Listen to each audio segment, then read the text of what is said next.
Hello, good morning. This is your teacher, Professor Nirmal Kumar Swain, Department of Library and Information Science, MD University, Rohtak. This module is part of those series made for our PhD students. Others may get benefit of this also. And it is available in many social media, especially YouTube, and in our university portal also. Well, how this plagiarism is being considered in doctoral research, especially those students who wish to submit their PhD dissertation or thesis. So then they need to get the approval of plagiarism report by the concerned authority. In many cases, in Indian universities, the librarians are the nodal signing authority. After getting those certificates from the nodal authority, then one's thesis is submitted fit for submission. Well, so we check your PhD dissertation through a software. There are different softwares, prominently softwares like iAuthenticate and Turnitin. So these two are widely used in Indian case, and these days Urkund and other softwares are being implemented in other universities also. Maybe some reason like it is cost high, and whereas Urkund is being supplied through the government agencies, so it is free. Anyway, so we don't look into whether it is Urkund or it is Turnitin. No doubt there are differences, like if the same text is being passed through these two softwares, then different reports you have. Not even sometimes in workshop, whenever I delivered lectures, the students say like whenever it is checked through Urkund, the reduced similarity is available, and if the same text is being checked through your Turnitin, then your similarity or plagiarism report is high. So anyway, so we will have another module in this series. So here we will discuss about how does it, why does this happen. Now, certain kind of questions occur in students' minds, especially doctoral candidates. So, do we check plagiarism through softwares or machine reading of plagiarism, we can call it? The answer is probably no.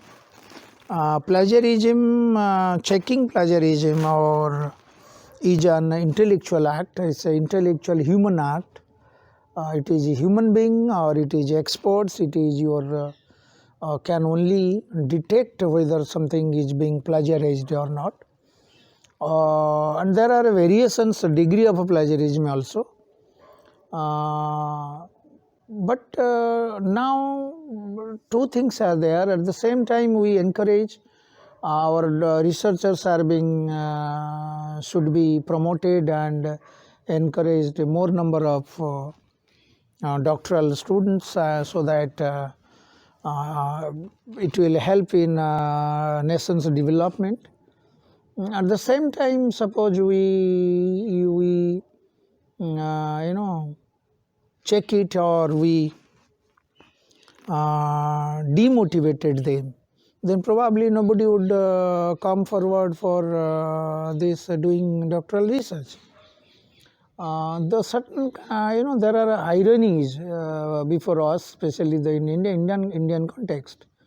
So the first of all is that this plagiarism is a human detecting plagiarism or plagiarized text is a intellectual act. It is a human act, but due to the time constraint and due to the heavy rush of students, and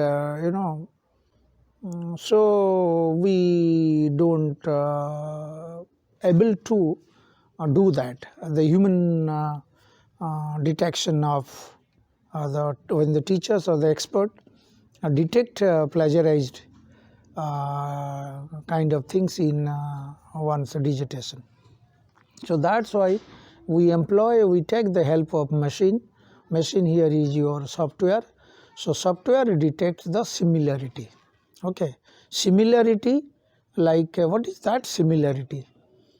Similarity is suppose you have used the language used through the words, and words through the string of words, string of words in a particular sequence. Suppose the example is that MDU is a very good university in India. There are like couple of words we have used, like 5 or 7, 10 sentences. So when it matches with a text where these sentence as it is available, then we say it is plagiarized version. Secondly, comes to my mind, the students used to inquire in the class also, like when we frame a particular language, certain framing of language of certain sentences are quite natural. Okay, I will come tomorrow. I will come tomorrow. There are 4 words. Maybe it is natural. Everybody speaks that.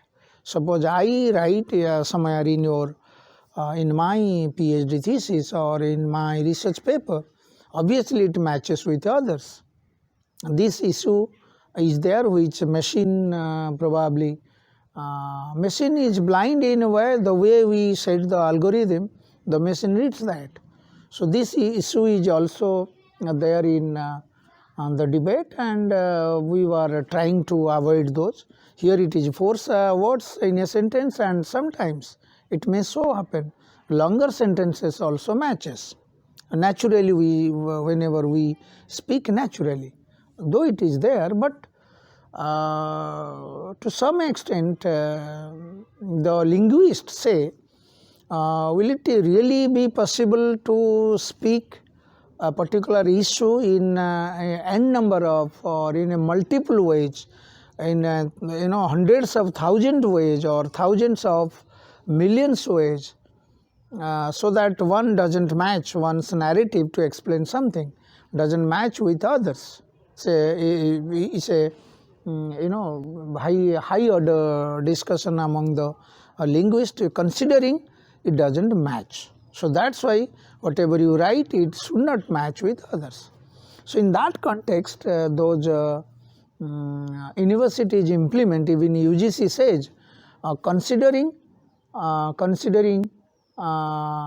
even the 12 or 14 words matching with 10 or 14 words is considerable, even if it is plagiarized also, because in that way, if you don't encourage, then the students won't come forward to do research, so that our India is a developing nation, India is a developing country, and by doing all these researches, maybe it paves the way towards the developed nation.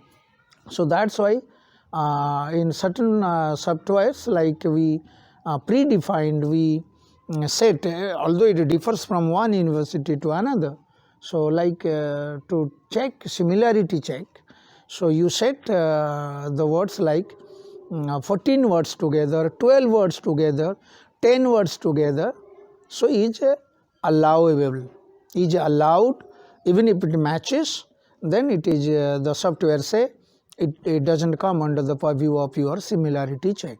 Sometimes I have heard, although it is unfortunate, why should I say unfortunate, although it should be discouraged, sometimes 25 words, sometimes 50 words, 25 words, so I have heard in some universities. That means the more number of matching sequential words, matching sequential words is easier to contribute, and so is too liberal, and less number of words allowable is quite okay. It's very stringent and difficult for the students. So that is the case. So we do similarity check. Similarity check through another case is there, like it checks only those available in online format, and those are offline, and it is not having the online presence, probably it is not considered as plagiarized. Similarly, our vernacular scripts like Odia, Tamil, Punjabi, Bengali, Hindi, Sanskrit, the scripts are not detectable. So far we don't developed mechanism, but the university manages themselves to cope how to deal with these written thesis written in these languages. So this is for time being we are considering this similarity check with plagiarism, though literally speaking there are two different things, and but for a pragmatic point of view, so this similarity check is also considered as a plagiarism check. Thanks for watching.